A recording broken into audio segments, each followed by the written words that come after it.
Trust. It is one of the purest expressions of the human heart, a silent agreement between souls that says, I believe in your integrity as I believe in my own. We build our lives upon it, friendships, love, family, loyalty, even faith in humanity itself. And yet, trust is fragile. Okay, not because it is weak, but because it is sacred. Once broken, it does not simply shatter.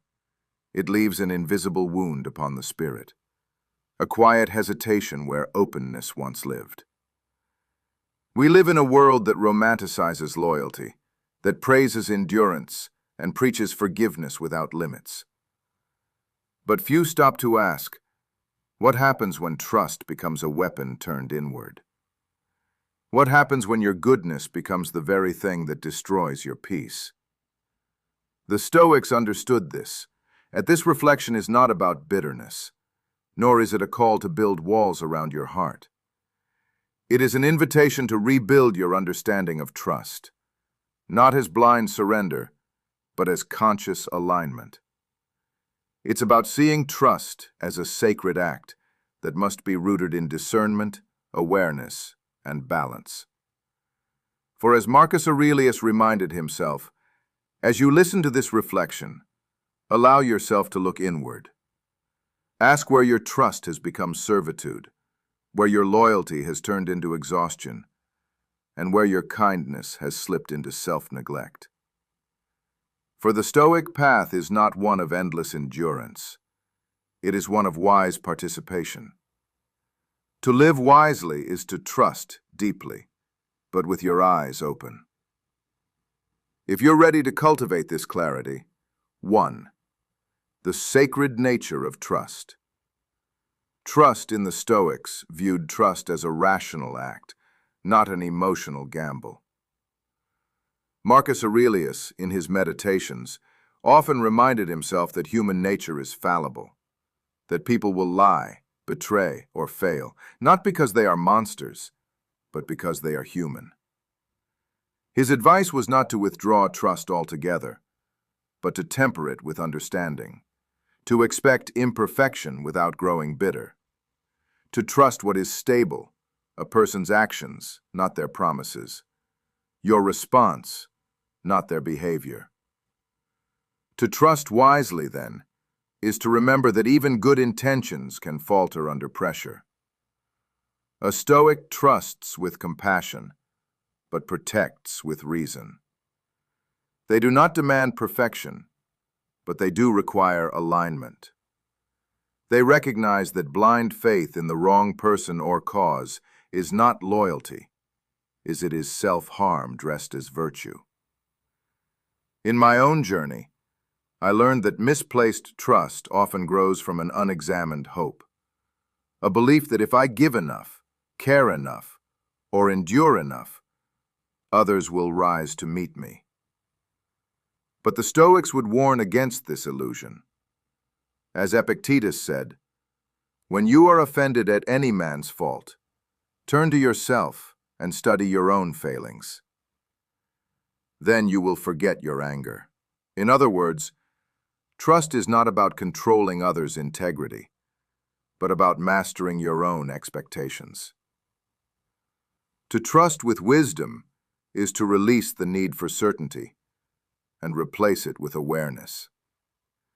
It is to look at life not with suspicion, but with clear eyes. Trust what deserves your faith, but always remember, your peace is not a gift to be handed away. It is a virtue to be protected. 2. The Stoic lens on boundaries. The Stoics did not use the modern word boundar, but their lives were built upon its philosophy. They often spoke about the distinction between what is within our control and what is not, the heart of every healthy boundary. Some things are up to us, and some are not. Boundaries are nothing more than that truth applied to the self. To the Stoic, a boundary is not a wall, it is a form of wisdom. It is the ability to say, "This belongs to me," It is how the soul preserves its tranquility amidst the chaos of human emotion. Marcus Aurelius faced betrayal. Modern life tempts us to think that kindness requires openness at all costs. We are taught that saying yes is noble and saying no is selfish. But the Stoic knows that this is a distortion. When you live without boundaries, you hand over your emotional sovereignty to others. You let their moods dictate your peace, their chaos shape your calm. But when you live with boundaries, you return to your center. You begin to act rather than react. You stop trying to control outcomes and instead focus on your own responses. Seneca once wrote, "No man is crushed by misfortune unless he has first been deceived by prosperity." The same applies to trust.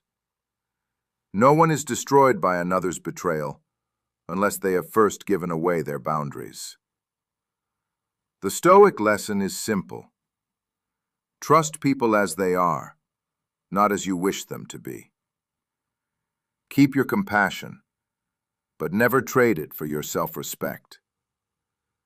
Boundaries are how we protect the sacred, our time, our energy, and our peace. Without them, trust becomes servitude. With them, trust becomes strength. 3. When virtue becomes self-abandonment. There is a hidden danger in every virtue, the moment when it begins to consume the one who practices it. Love without wisdom becomes attachment. Compassion without discernment becomes self-sacrifice. And trust, when stripped of balance, becomes self-abandonment. The Stoics understood that virtue must always be guided by reason. They did not see goodness as blind surrender, but as conscious alignment with nature, a harmony between the heart and the intellect. To them, it was not noble to be endlessly patient with cruelty, nor honorable to be loyal to what diminishes your spirit. They would say that to suffer willingly for what is unjust is not strength, but ignorance disguised as virtue.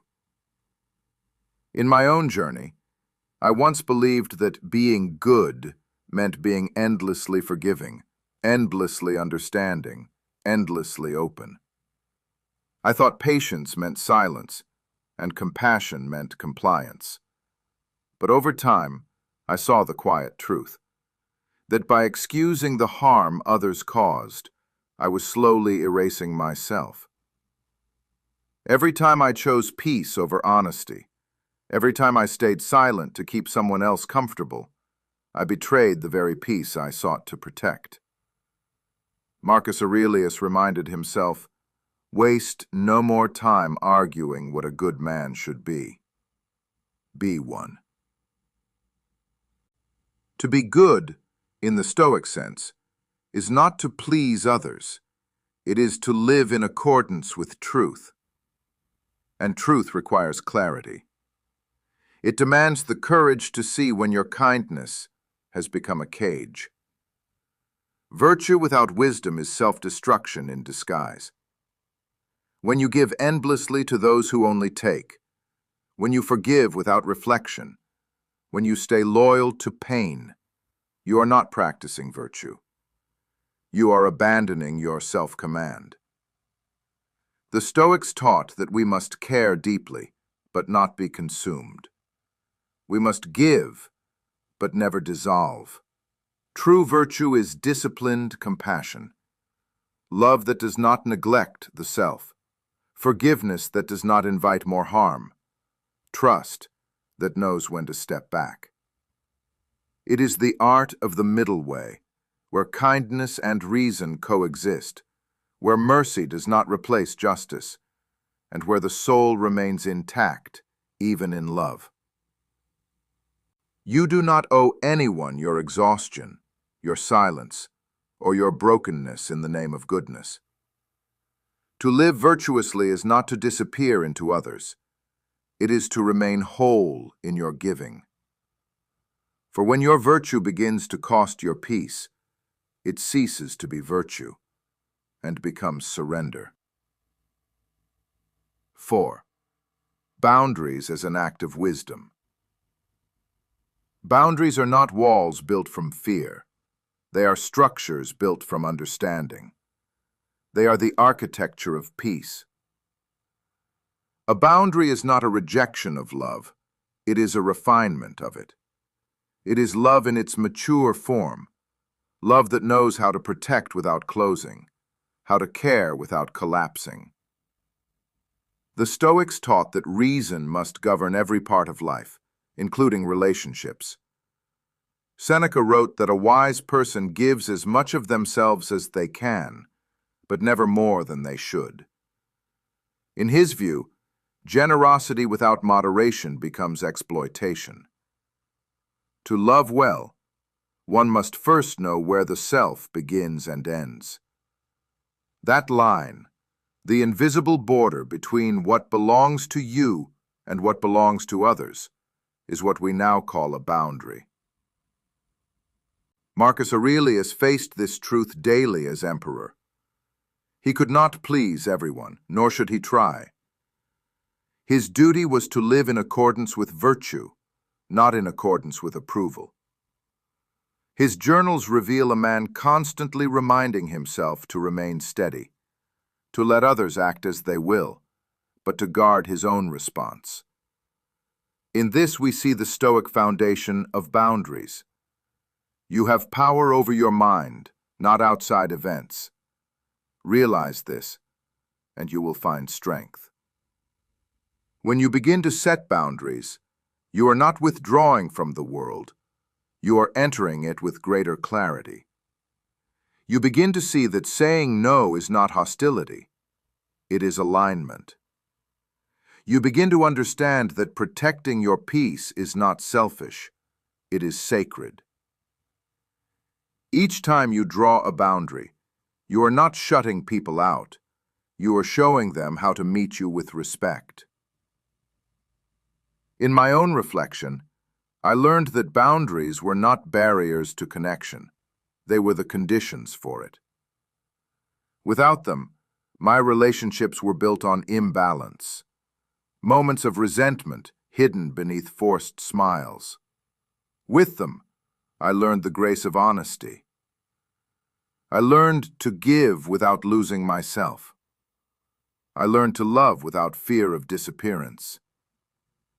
The Stoics would call this living according to nature, for nature itself has boundaries.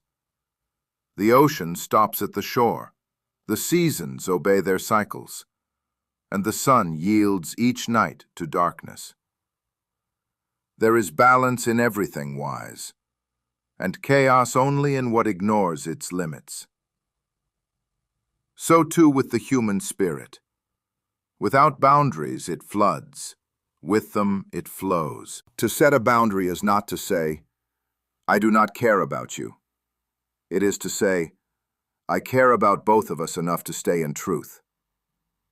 Boundaries are not punishments. They are expressions of self-knowledge, of knowing your capacity, your worth, and your values. When you practice them, you are not separating yourself from others. You are aligning yourself with peace. And that is what wisdom truly is. Not withdrawal from life, but presence with discernment. 5. Practicing measured trust. Measured trust is the balance between faith and awareness, the golden mean where virtue resides. It is not coldness or suspicion. It is wisdom in motion. The Stoics name this, when I began to practice measured trust, I realized how often I had given people unearned access to my inner world. I called it love, but it was often fear. Fear of being alone, fear of seeming harsh, fear of being misunderstood. I had mistaken unconditional openness for moral strength, when in truth, it was a lack of discipline. Measured trust taught me that love and caution are not opposites. They are companions. One wedded to measured trust demands that you slow down and observe. Watch not just what people say, but what they repeatedly do. The Stoics taught us to judge not by words but by actions, for consistency is the language of character. To give trust too quickly is to offer the most sacred part of yourself, your peace, to someone who may not yet know how to honor it. But to withhold it forever is to live behind walls of fear. The wise person stands in the middle ground, open but discerning, kind but not better. This is the essence of rational love. When someone shows you reliability, truth, humility, reward it with faith.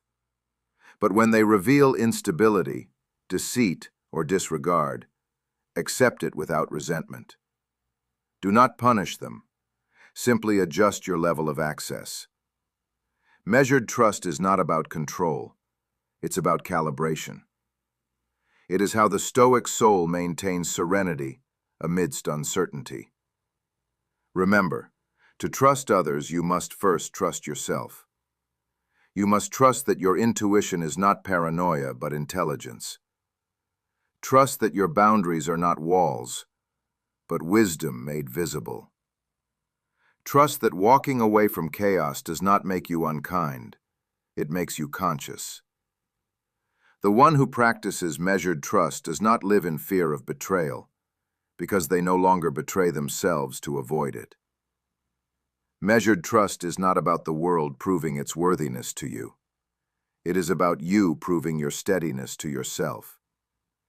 It is the art of loving freely, without being enslaved by that love, of giving with grace but never at the cost of your center. The Stoics would call this eupatheia, the good emotions that arise from reasoned living. A love guided by wisdom becomes peace. A love guided by fear becomes suffering. Measured trust is the bridge between the two. 6. The freedom of boundaries.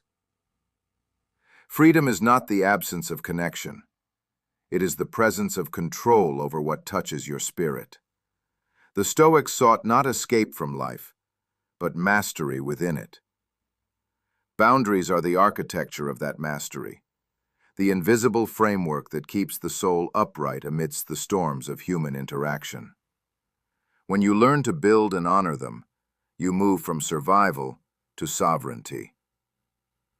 Many people believe that boundaries divide, but they actually define. They define where your peace begins and where another's chaos ends. They define the terms of self-respect. They remind you that you can love deeply and still say no, that you can care without being consumed. To the Stoic, saying no is not rejection. It is reason applied to emotion. It is saying, I cannot pour from an empty vessel. Boundaries do not make you unkind. They make you truthful. They are the quiet declaration that your energy, time, and compassion are finite and must be invested wisely. When you fail to set them, resentment grows like a silent poison. You begin to serve out of guilt rather than purpose, to give out of fear rather than love. But when boundaries are clear, your giving becomes pure again, because it flows from choice, not obligation.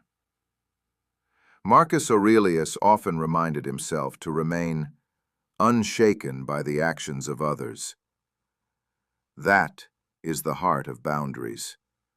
Steadiness. You may face betrayal, judgment, or disappointment, but none of these need to disturb the order within. The Stoic way is not to avoid pain, but to prevent it from ruling you. Boundaries are not armor, they are alignment.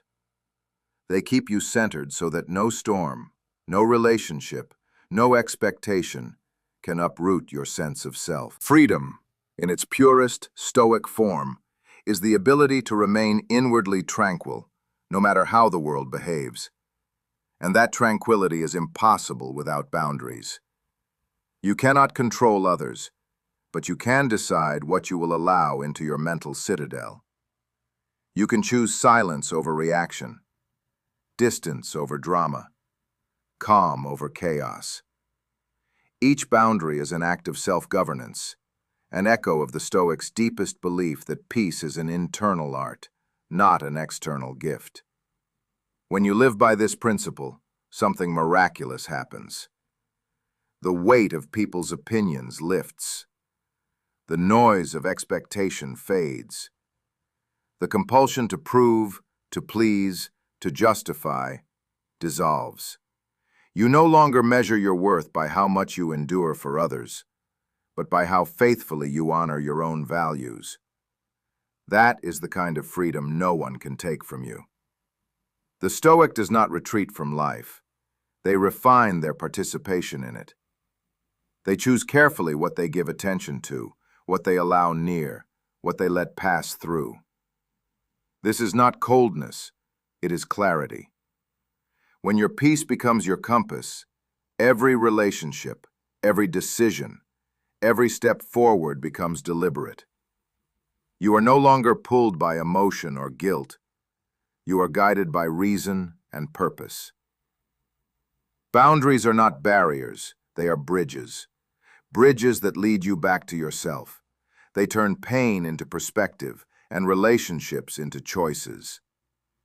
They are how you say to the world, I honor you, but I will not lose myself for you. That is true freedom. That is Stoic peace. If this reflection spoke to you, let it remind you of this truth. Trusting others is beautiful, but trusting yourself is essential. The Stoic path is not about coldness, it's about conscious love, about knowing when to give and when to protect. Guard your head. For more reflections on Stoicism, emotional mastery, and inner strength, subscribe to Stoic Thryve. Every word here is a step toward a life of discipline, clarity, and purpose.